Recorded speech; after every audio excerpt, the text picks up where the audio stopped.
The day before my wedding, I was kidnapped. My eyes were blindfolded, but I could smell the sharp scent of fresh roses mixed with the salty tang of the ocean breeze. I knew this smell. It was the coastal estate where I was supposed to get married tomorrow. As a top-tier private investigator, I quickly ran through every client and enemy I had ever made in my head. I couldn't think of anyone who would do this. The captor didn't just torture me. They used a voice changer to ask me incredibly bizarre questions. Can you describe in detail what it feels like to be touched right now? If you had to choose again, would you prefer an ice bath or a boiling sauna? Do you think the kidnapping from 10 years ago was more fun, or is this one better? The mention of 10 years ago triggered a massive panic attack. I shook so hard I couldn't breathe, let alone speak. But as I struggled, my hand accidentally brushed against the rope tied behind my back. My fingers traced the knot. It was a very specific, unique knot. One that I had invented myself. I had never taught it to anyone. Except for one person. My fiancé Ethan. Cut. Let's wrap it up for today. Amber is getting hungry. My blindfold was violently ripped off. The estate hall was filled with cameras and crew members. And there they were, sitting behind the monitors, my fiancé Ethan and Amber. I felt like my soul had been sucked out. Even though the ropes were undone, I sat frozen in the chair, unable to move. Ethan looked at Amber with absolute adoration, then turned to me with a casual smile. Chloe, you know Amber is a sociology major. Her senior thesis is about the real-time psychological reactions of kidnapped victims. You have past experience with this, so you were the perfect fit. Plus, our wedding is tomorrow, so I figured this was a good chance to bring you over and get you familiar with the venue. Amber turned off her voice changer, bouncing over from behind him. Chloe, thank you so much. My thesis is saved. Your crying and begging face just now was so incredibly realistic. The memories of when I was 18 rushed back like a tidal wave. Back then, I had cried and begged just like this. Actually, it was much worse. My body was still shivering from being drenched in ice water. I clenched my teeth, trying to stop them from chattering, and stared at Ethan. So, for the sake of her college project, you were willing to drag me back to hell? A flicker of guilt crossed his eyes. He quickly draped a dry towel over my shoulders and handed me a mug of hot cocoa. I know it was hard on you today, but try to understand the pressure Amber is under to graduate. You're about to be my bride tomorrow. Just think of it as helping out a little sister. Amber chimed in with a sweet, pouty voice. Chloe, the person who touched your leg just now was actually a female crew member. We just had a professional male voice actor speak near your ear. Please don't be mad at Ethan. And besides, when you were kidnapped back then, didn't Ethan risk his life to save you? Ethan is the hottest luxury designer right now. It's fine if you don't wear his designs, but you don't have to keep picking fights with him. Looking at my cold, expressionless face, the guilt in Ethan's eyes faded, replaced by annoyance. He snatched the hot cocoa I hadn't touched and threw it into the trash can. Ethan, I asked, my voice deadly quiet. Do you honestly think we still need to get married tomorrow? He frowned, looking down at me. Chloe, don't be so dramatic. Didn't you practically force me into this proposal anyway? Enough is enough. Amber's blood sugar is dropping. Go home by yourself. He tossed my phone onto the table and led the entire crew out. The massive estate was suddenly dead quiet. I was left all alone. Then, I noticed a laptop left open on the table. I walked over. On the screen was a document titled, Chloe's Kidnapping Simulation Details. Keep the temperature at 32 degrees Fahrenheit.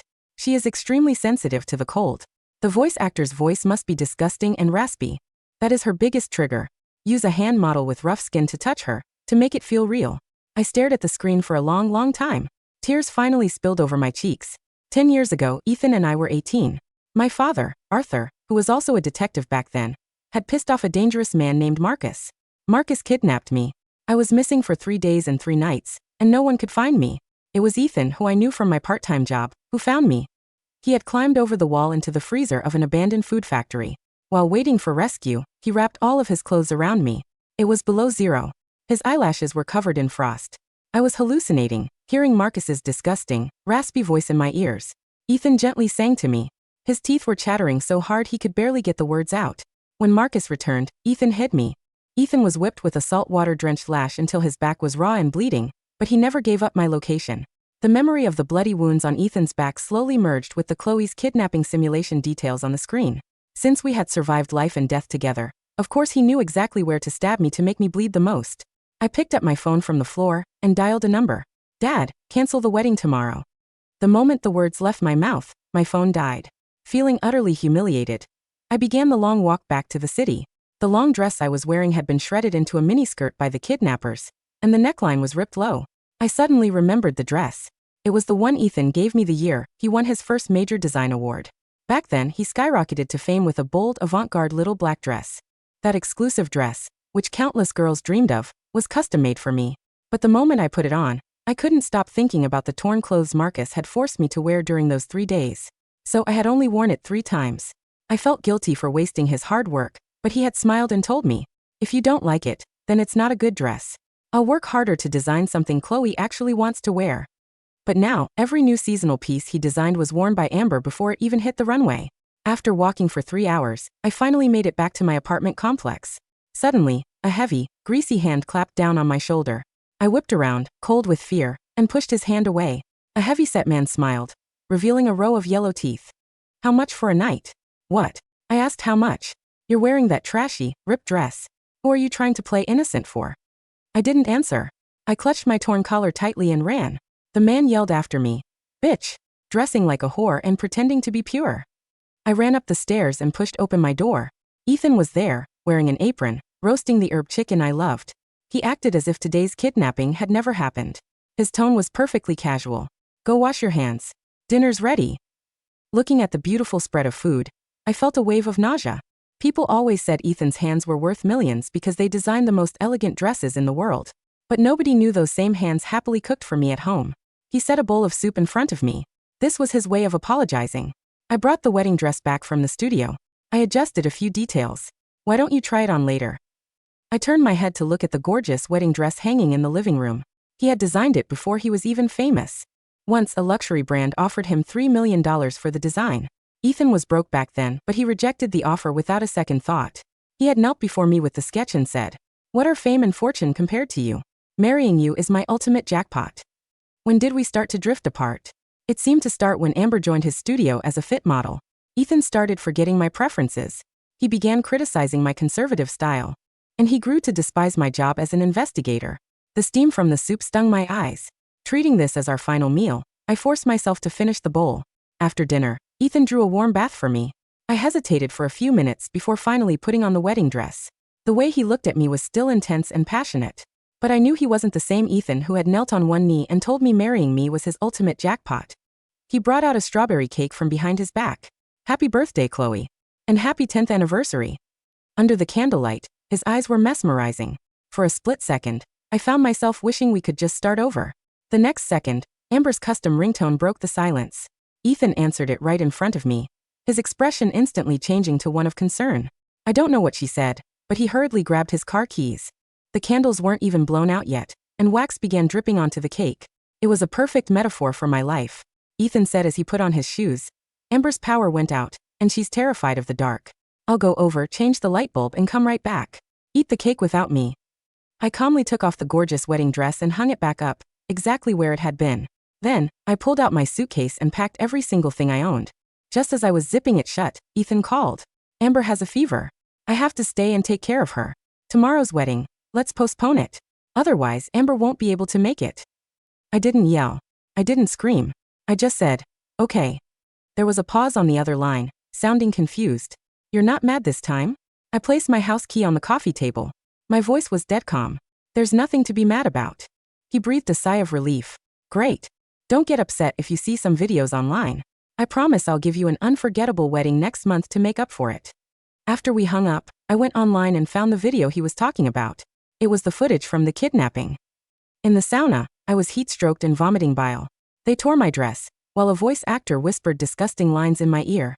The cleaning lady's rough hand was on my thigh, pretending to be a man's. I was having a breakdown, kneeling and begging on the floor. And there was Ethan, holding Amber's shoulder, sipping champagne as they watched. Halfway through the video, I ran to the bathroom and threw up my entire dinner. Ignoring my aching body, I dragged my suitcase out into the night.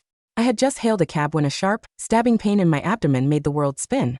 When I woke up, I was lying in a hospital bed. The doctor looked at me with a sympathetic sigh. "I'm so sorry, but you were 7 weeks pregnant. We couldn't save the baby." I stared blankly at the foredrip, unable to shed a single tear. The Good Samaritan who had brought me in had used my phone to call Ethan. Soon Ethan and Amber appeared in the ER. Ethan looked incredibly annoyed. "Chloe, I actually believed you were going to behave tonight. It's the middle of the night, and Amber has a fever, yet she insisted on coming to see you. What is it this time?" My hand rested on my empty stomach. "Ethan, our." Amber looked pale, leaning heavily against Ethan. Chloe, there's a terrible flu going around. Look at how crowded the ER is. People are literally waiting in the hallways for a bed. It's not right for you to occupy a bed when you're perfectly fine. I know you're mad that Ethan was with me. Cough, cough. But I didn't want to get sick. It's all my fault. The ER was indeed packed, and patients were starting to look over at us with angry glares. What is wrong with her? Take your domestic drama home. We're actually sick here. She looks so young. How can she be so selfish? If you can't keep your man, don't take it out on hospital patients. Get out. Ethan quickly apologized to the crowd. I'm so sorry, everyone.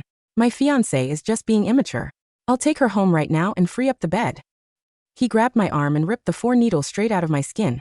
As blood welled up on the back of my hand, I actually felt relieved. Relieved that my baby would never have to open its eyes to this world. Otherwise, they would grow up and blame me for choosing such a monster of a father. Outside the hospital, Ethan shoved me into his car. Chloe, Amber's thesis deadline is tomorrow, and there are still a few shots missing. You need to come back to the estate and do a quick interview video. The car doors clicked, locking me in. I banged on the window. No, I'm not doing it. Let me out.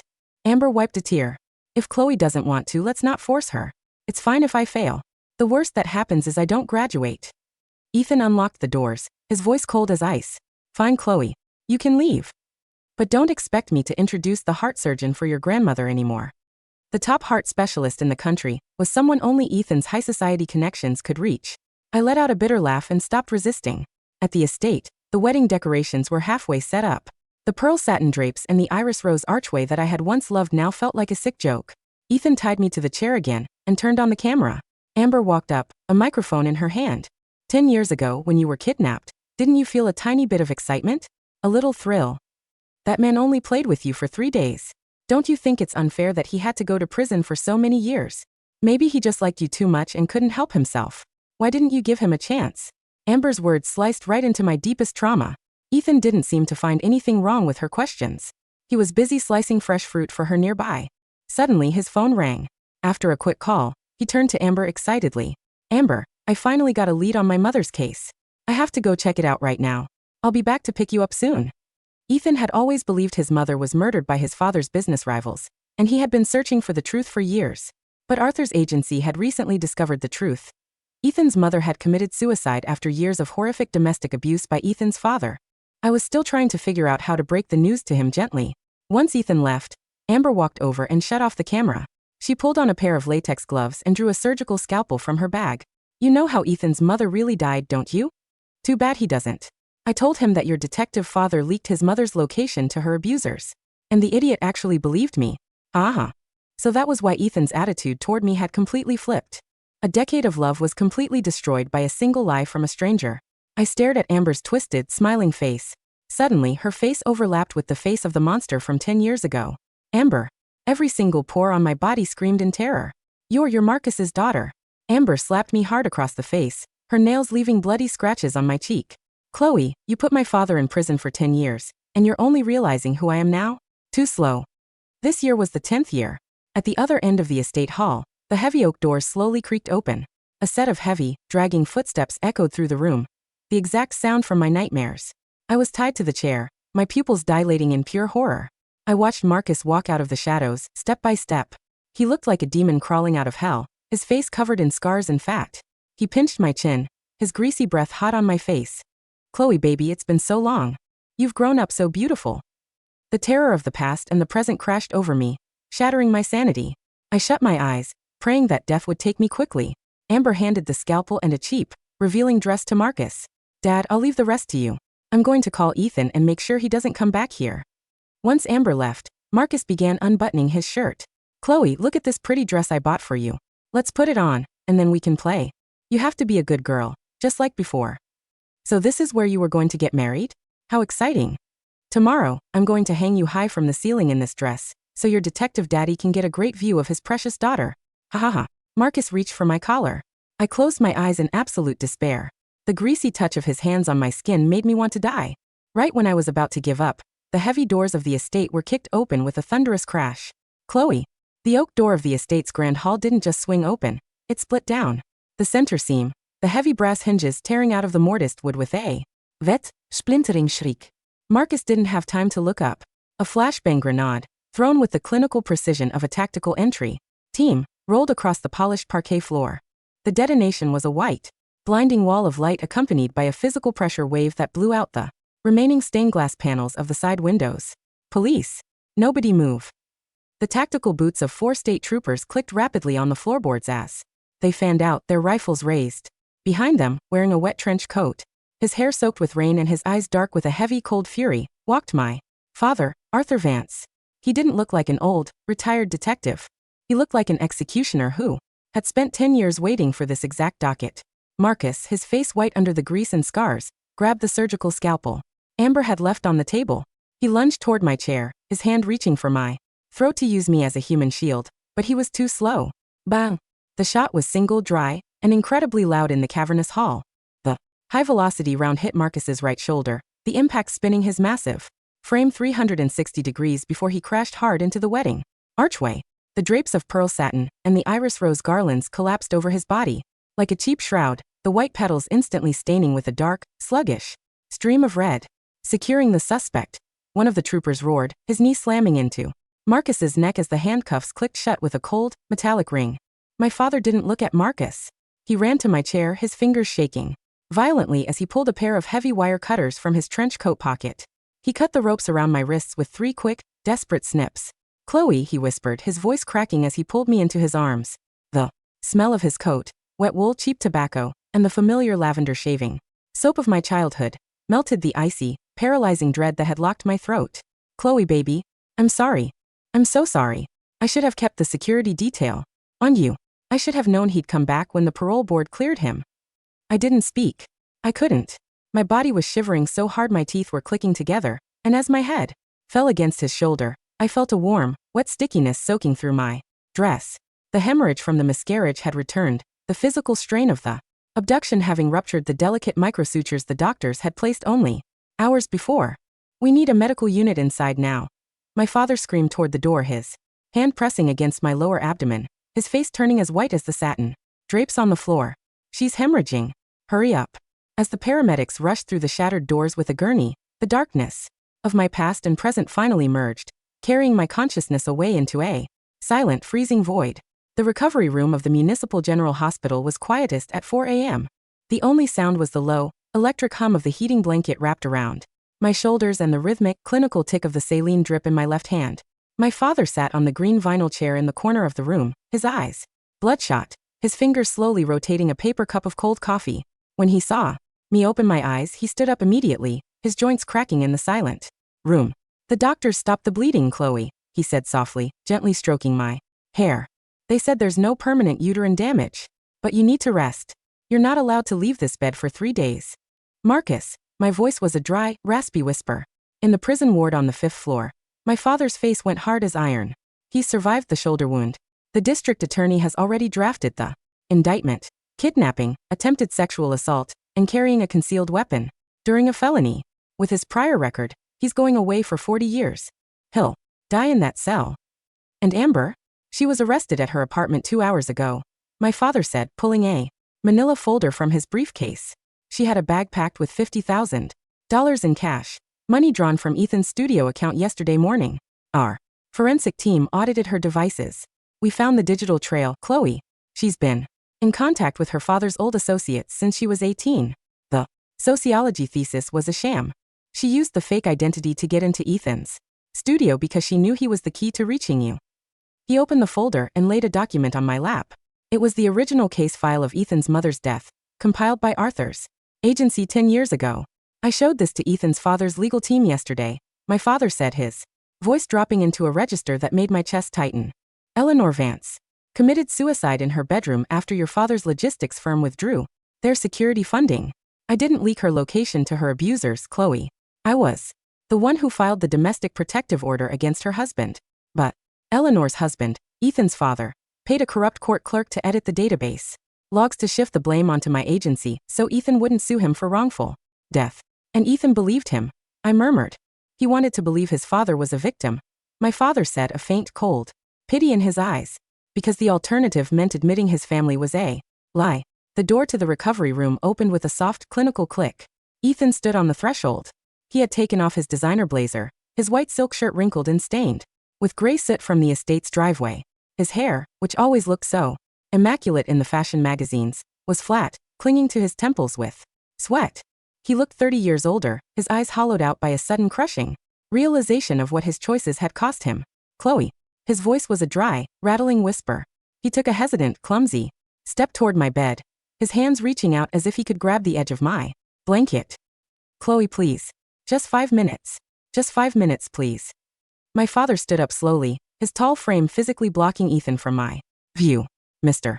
Vance, I believe the floor nurse told you the visiting hours are over. Arthur, please. Ethan sobbed, his composure completely shattering as he dropped to his knees on the tiled floor, his forehead touching the cold linoleum near my father's boots. I was stupid. I was blind. I believed her. I believed she was just a student. I didn't know she was Marcus's daughter. I didn't know she faked the logs about my mother. I swear to God, I didn't know. He looked up, his face splotchy and wet with tears of pure, raw humiliation, his eyes locked onto my face through the gap between my father's arm and the bed rail. Chloe, the baby. The doctor said you were pregnant.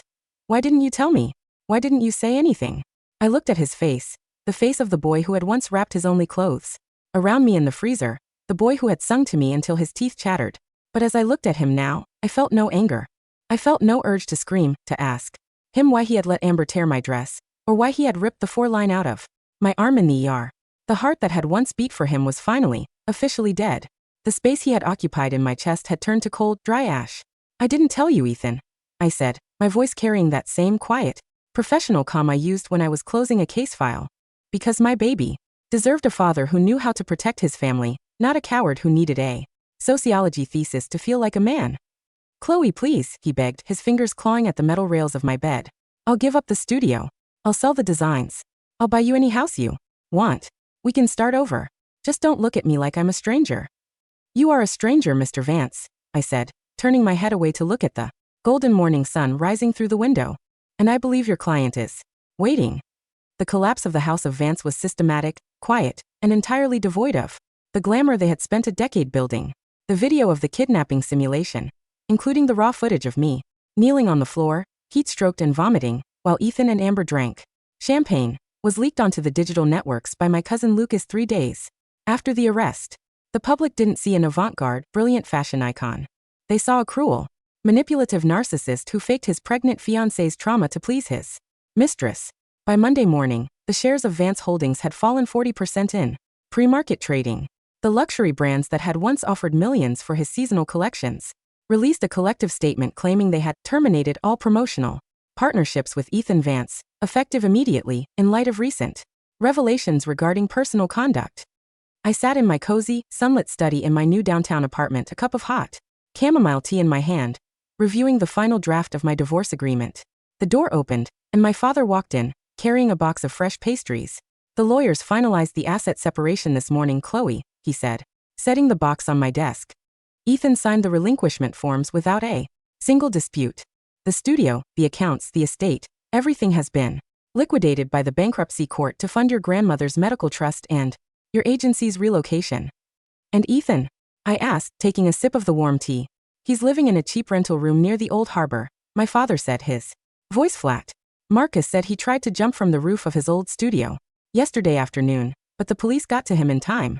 He's currently undergoing a 72-hour psychiatric evaluation. I looked at the window. The rain had stopped, leaving the streets wet and reflecting the golden light of the afternoon sun. I took a deep, clean breath, and for the first time in 10 years, I realized my chest felt completely light, completely quiet, and finally, beautifully free. 3 years later, the coastal town of Mendocino was quiet in the winter. The air smelled of salt, pine needles, and the cold mist that rolled off the Pacific every morning. The only sound was the distant, rhythmic crash of the waves against the black cliffs of the harbor. I sat on the wooden deck of my small, gray-shingled cottage, a cup of hot chamomile tea in my hand. I was wearing a simple, dark green sweater, my abdominal scars completely healed, leaving only a faint, thin white scar that was invisible under my clothes. Beside me on the table lay my drawing tablet, its screen displaying a clean, elegant landscape design for our new municipal park project. Chloe. I looked up. My colleague, a tall, quiet man with dark hair and a green backpack, named Marcus, a different Marcus, a gentle structural engineer from my father's old unit, was standing by the glass door, holding a fresh batch of warm cinnamon rolls. The wind is picking up, Chloe, Marcus said, sitting down beside me and pulling a wool blanket over our knees. Are you cold? I looked down at the design on my screen, then at the golden sunset over the ocean and finally at his warm, genuine smile. No, I said, leaning my head against his shoulder. I'm very warm. Across the water, the first yellow lights of the harbor were starting to glow in the dark. But I didn't look at them. I closed my laptop, took a sip of my warm tea, and let the clean, cold wind off. The water carried the last dry leaves of the past away into the endlessly beautiful horizon ahead.